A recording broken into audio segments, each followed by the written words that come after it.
ये तो प्रारंभ हुआ गोवर्धन पूजा भगवान कृष्ण के अवतार के समय से, और उसी समय जब इंद्र के कोप हुआ और भगवान कृष्ण ने गोवर्धन पर्वत को अपने अंगुली में उठा लिया था और सारे वृंदावन वासियों को सुरक्षा की थी, क्योंकि उन्होंने कहा कि इंद्र की पूजा इंद्र के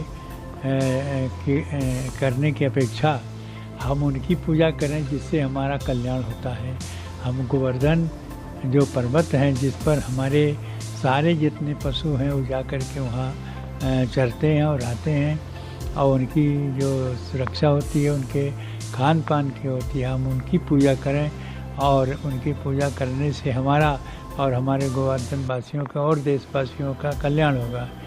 इस पर इंद्र की जो पूजा होती थी, इंद्र नाराज हो गए और उन्होंने भयंकर वर्षा वृंदावन में किया, और इस वर्षा से कुपित होकर के देखा कि सभी परेशान हो गए। तब भगवान ने उसी पर्वत को गोवर्धन पर्वत को उठा लिया और उसी में सारी जितनी भी वर्षा उनकी हुई सबको रोक लिया, किसी का कोई क्षति नहीं हुई। तब से इसी प्रकार से होता है कि यदि हम गोवर्धन की पूजा करते हैं तो जैसे वृंदावन वासियों के और देशवासियों की रक्षा हुई है उसी प्रकार से हमारी और सबकी रक्षा होगी। इसलिए प्रतिवर्ष ये कार्तिक के प्रतिष्ठा द्वितीया को यह पर्व मनाया जाता है, और पर्व मना करके और सबके किया जाता है। दूसरी घटना यह है कि भगवान राम जब विजय करके आए तो दीपावली हुई। दीपावली के दूसरे दिन ही कहे कि नहीं, उनको भगवान को हम 56 प्रकार के और अनेक व्यंजनों के साथ इनकी पूजा करके भोग लगाएंगे। यह भावना रख करके सभी लोगों ने इस प्रकार के भगवान के लिए पूजा किया। उसी का नाम गोवर्धन पूजा है, उसी का नाम अन्नकूट है, उसी के नाम देवी पूजा है और उसी के नाम राधा पूजा है, और अनेक पूजाओं के साथ जुड़ा हुआ यह अन्नकूट, गौर भैया द्विज और गोवर्धन पूजा तीनों मिलकर के हो रहे हैं।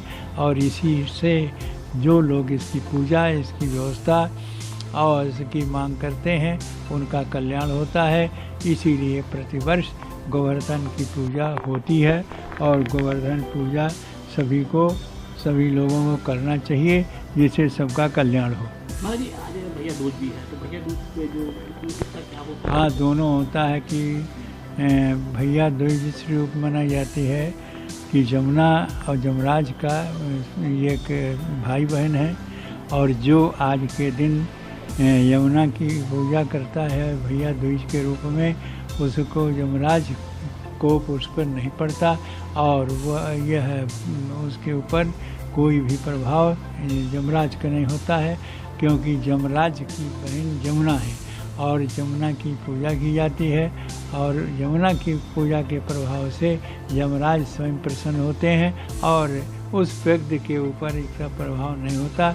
जो आज के दिन यह भैया दूज है, भैया दूज के दिन यमुना की पूजा करते हैं, उनका कल्याण होता है, उनके ऊपर प्रभाव यमुना का यमराज का नहीं होता।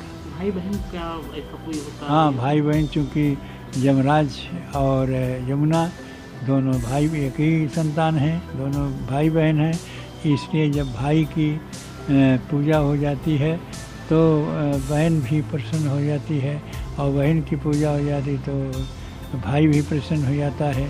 इस पूजा से यमराज भी प्रसन्न हो जाते हैं और साथ साथ यमुना भी प्रसन्न होती हैं। इसीलिए सबका कल्याण होता है, किसी को कोई भी ऐसी घटनाएं नहीं होती हैं जो अकाल मृत्यु हो। इसका कोई मुहूर्त वगैरह? हाँ, इसका मुहूर्त बिल्कुल स्पष्ट है, लिखा है इसी में। मुहूर्त है तिथि द्वितीया होना चाहिए, और द्वितीया तिथि में जितने भी ग्रह दशाएँ हैं वो सब आकर के अनुकूल हो जाते हैं। इसलिए इसकी पूजा यह जो भैया दूज की द्वितीया है उसी दिन किया जाता है।